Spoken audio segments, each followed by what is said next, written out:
what are some common agency blind spots? Have you been told about any blind spots on the brand side?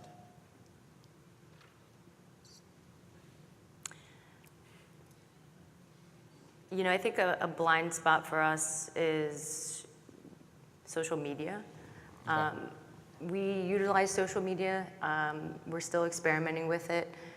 It's kind of, like I mentioned before, our demographic is a little bit older. We have to think about new ways and old ways to reach our audience. We've been talking and discussing a lot about social media internally with Hannibin. And we've come up with a few different strategies. We're testing them right now. But I think, you know, that was a big blind spot for us coming into the game of social media. Okay. Well, I would imagine it's helpful now that Facebook has become more popular with older people, and Sure. your target market is now on Facebook. I don't know about you guys, but Absolutely. all my older family members are now having full-blown conversations on Facebook. That Absolutely. You know, yeah, but that's nice that your target market is now going in that direction. What about you, Yoey? I would more relate it to kind of agency blind spot in terms of keeping in focus all the time what the core business strategy of the client is.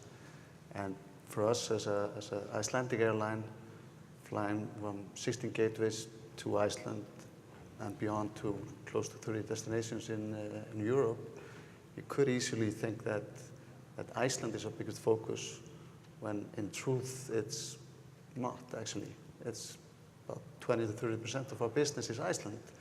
So in truth, that, you know, what we want the agency to have in mind is that our biggest focus, what they should be focusing their time on, that's actually Europe. Okay. And that's also the market where we are a tiny player with not a lot of budget and low brand awareness. So there we really need to be focused. Okay. And kind of that's what we focus on. So we've had some examples where agencies tend to forget that, in the past at least. As an example, I mean, we worked with a previous agency that which we then stopped working with and started working with Hannibin. And in probably a couple of weeks, Hannibin had a better understanding about our business than the previous agency had in 2 years. And they constantly kept coming back to Iceland. Okay. So marketing to people somewhat indirectly, say they're looking for flights to Copenhagen, for example, and they see Iceland Air. How do you go about that strategy of getting in front of those people to say, hey, you know, we can serve you best? I mean, we try to focus on the elements where we have the competitive edge.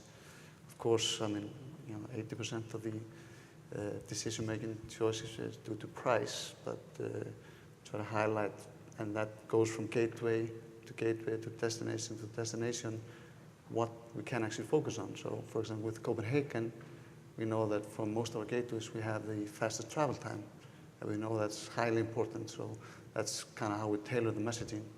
Okay. Now, do you guys ever offer any promotions, say for hotels, stopovers within Iceland? Yeah. Okay. That's also one of our kind of major differentiators, which we can use over the line, really. That's the option of stopping in Iceland for up to 7 nights. And we know, we've done the research, that even though people won't do it, everyone thinks it's an interesting idea. So that's kind of how we get in front of people. It's by, you know, kind of getting into a conversation with that as an option. Okay. Great. What about you, Courtney? You know, I think the biggest one probably on the agency side is communications. I think there's always an expectation, or I found, and I've worked with a lot of different agencies in my career, that when you get something, it needs to be perfect and buttoned up and in this beautiful agency presentation, and that everybody wants to really have this fantastic book. And I think this is part of, you know, the conversation of knowing your clients and knowing what they want.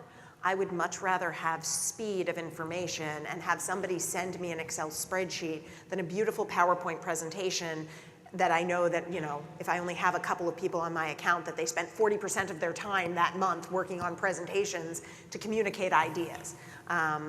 In a lot of cases, right, if you have people who are very decision-oriented and are just saying, give me the information, I want to make a decision, and even more so, well, what's behind that? How did you get to that number? How did you get to that analysis, right? Those are the things from an Excel, just give me the data, give me the detail. That's really what I like. And from the brand perspective of blind spots, it's, I think, listening, right? Because you get a lot of people who come in and say, I've had 10 years experience, 15 years experience.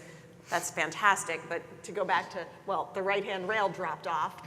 Okay, so I don't care about your 15 years of experience. That doesn't mean anything at all. That's great. But again, you're then using an agency because of the depth of their knowledge and what they're doing with all of their other clients and helping to pool that together and tapping into their innovation, which is what's really hard if you just have it and are relying on your team to make those decisions. You got the agency, and you got an agency for a reason. And you need to set those expectations up front so that they know and you know, here's what I expect of you. Here are the areas that, whether they're social or other kinds of specific blind spots, depending on what kinds of media you're buying or depending on sort of the strengths and the bench strength of your team, to really understand the balance there, to understand the role that you're expecting them to play for you and vice versa. Right, so it's just about them understanding you as a client, what you like to look at, and not only you, but the people you have to answer to, That's what right. they like to look at. So just putting that type of information together and the reasoning behind that type of stuff. That's right. Gotcha.